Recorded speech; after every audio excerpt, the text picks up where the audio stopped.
Moving on to literary programmes, it's fair to say that over the past 50 years, every major Irish writer has contributed in some way to Radio Éireann. Brendan Behan, for example, broadcast many of his own talks before he gained reputation as a playwright. In this rather scratchy recording, he speaks about Dublin's North Side. I remember 3 girls, and they lived in number 16, which was a diabolical enough class of a grip if you weren't used to it. The hall door had to be lifted when you opened it, in case it would come down on top of you. For it was swinging on the mercy of God on a rusty hinge. Besides these 3 mats, there was living in number 16, an old one, who was what we called a pickaroony. She went to the sloblands and routed round for jam jars, old porter bottles, cinders, rags, or any old thing she'd get a few megs for. God help her, when she got enough in her old pram to buy it, she used to have a go at the spunk and jungle juice, a noted cocktail of methylated spirits and fine old invalid port. You wouldn't be in the best of form waking up out of a feed of it. Poet Austin Clarke's association with radio spanned a period of 30 years with his poetry anthology series. In this extract, he reads the concluding lines of his poem, Forget-Me-Not, a poem commissioned by Radio Éireann. A Gaelic poet, pitch-capped in the rebellion of '98, called this republic in an allegory the slight red steed. Word loss is now our game. Put mair to stud. Is Ireland any worse than countries that fly below the map, rattle the sky, drop down from it? Tipsters respect our grand sires, thoroughbreds, jumpers are the best. Our grass still makes a noble show, and the roar of money cheers us at the winning post. So pack tradition in the meat sack, boys, write off the epitaph of Yeats. I'll turn to jog trot, pony bell, say my first lesson. Up the hill, hurry me not, down the hill, worry me not, on the level, spare me not, in the stable, forget me not, forget me not. In 1959, Sean O'Casey broadcast a series of talks. This is how one of them began. This broadcast over Radio Éireann is really an exciting thing, but it is also an embarrassing one. I am unfortunately by nature a shy soul, and I'm only at home when I'm talking by my own fireside. I shine there. I tend to cloud over everywhere else. I haven't the gift of the gab. Some time ago I made a record for a New York publisher, and commenting on this in Harper's Magazine, a critic said, O'Casey has the raucous voice of a crow. Of a crow, mind you. Yous all know what a crow's caw is like. And according to this writer, yous are listening now to the caw again. The critic kindly but questionably adds, however, that O'Casey talks in the richest of Irish brogues. So though the voice is the caw of a crow, it is at least embellished with a brogue. Frank O'Connor also recorded many of his short stories, and in 1963 he gave the oration at Drumcliff Churchyard in Sligo on the occasion of the centenary of B Yeats. Through centuries after this, if our civilization endures, there will be people speaking here, and other people will be listening to them when you and I are in our graves.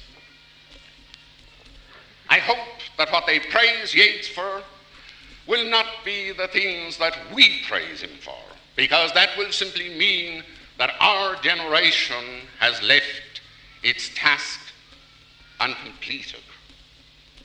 I hope the tradition we establish here today may be the beginning of a new and a different Ireland, that we in coming days may be still the indomitable Irish race. The Thomas Davis Lecture Series, which began in 1953, has become synonymous with the best in modern scholarship. One of the contributors in the Irish language was Mairtin O'Cadgain. Massam Ramachun Condra, nach Stataduchische Vediawan, nach Loon made Gaelke Shinchere, a Vapanta Belfos, na ta. Huster Dini Ra, Gomadual, Gafarka Honra, Agus Gishiosa Gliana, a Ben Screenori, and Condra Gaelke Vediawan. Níl samsa na géananile rúil nó narúil. Ní scríneoirí gaelge bheith chuntub marchan condra. Sin scríneoir a gaelge atá correct báil an tar is léirineo hir an chondra as na gaelge. An clóineil a cellhar an gaelge go dtí sin as sé baint leas as le fún a bheith cúteach le héin gus le maniachtan na Hampshire. Over the years, many famous actors were invited to record with the Radio Éireann players. Among them was Mac Liammoir, who played the lead in his own play, Diarmuid and Grania. Oh, Grania, woman who never took a step aright, though you are beautiful as a tall blossoming tree in the country of the young, though your hair is the colour of the yellow flag flower in the summer, and your body is white like the foam and your eyes more clear than the dew of the grass. Yet your love is as frail as smoke and your hatred as nimble as flame. I have lost my own people by you and by your druid bonds, Grania, and the friends of my heart, and the men that used to hunt with me and fight with me and play with me. I have lost the peace of the hills and the music of the woods and the freedom of the waters by you. I have lost the sun and the moon and the white stars out of the sky by you. Oh, Grania, little white fawn of the mountains, it was a bad night that you gave your love to me and Tara of the kings and not to Finn McCool, to whom you were given for a wife.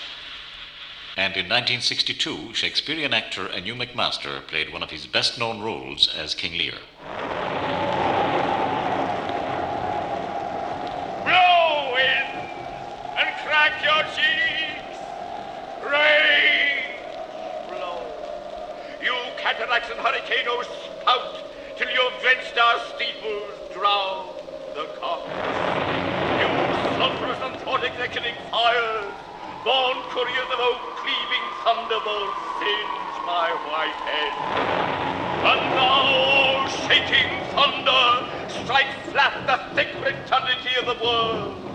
Crack nature's molds, all germing spill at once that makes ingrateful man.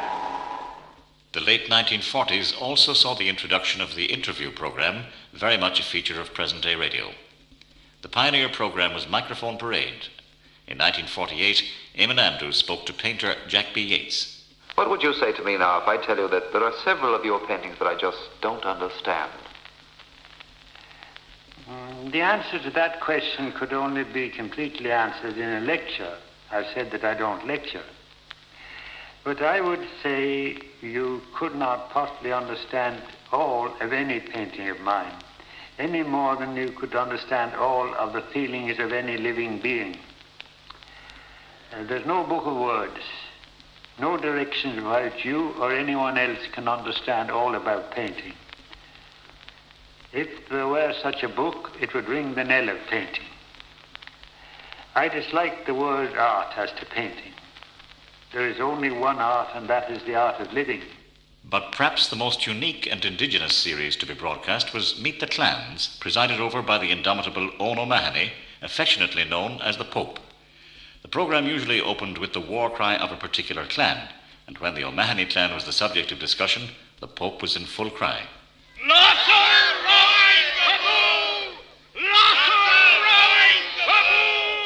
Another famous clan featured in the same series were the Kavanaghs. The founder of the later great royal family of Leinster, the South Leinster kings of all Leinster, as distinct from the North Leinster O'Tooles and O'Byrnes, was Donogha Mhaol na Mo.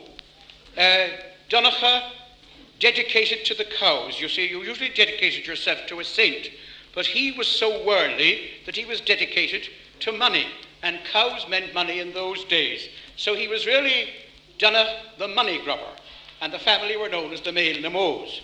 Donagh Mair Liammoir, king of Kinsella, who was killed in 1066. The number of kings of this family who met with violent deaths is phenomenal even for Irish history. Among the Kavanaghs present on that occasion was poet Patrick Kavanagh, who, when interviewed by Eoin O'Mahony and Pat Laird, was at his most irascible. You must talk into the microphone, Patrick, now. I'll speak right into it. I'll attack it fiercely. Good. We came, and I'm here, a member of the human race, Kavanagh. My grandfather was a schoolmaster. And he was the first to settle in Monaghan. Yes, he didn't settle very much in it, but he was there anyway. Well, look, do you feel inclined to talk about poetry at any time? No, that's a thing I object to very strongly. Do you like poetry? I hate it.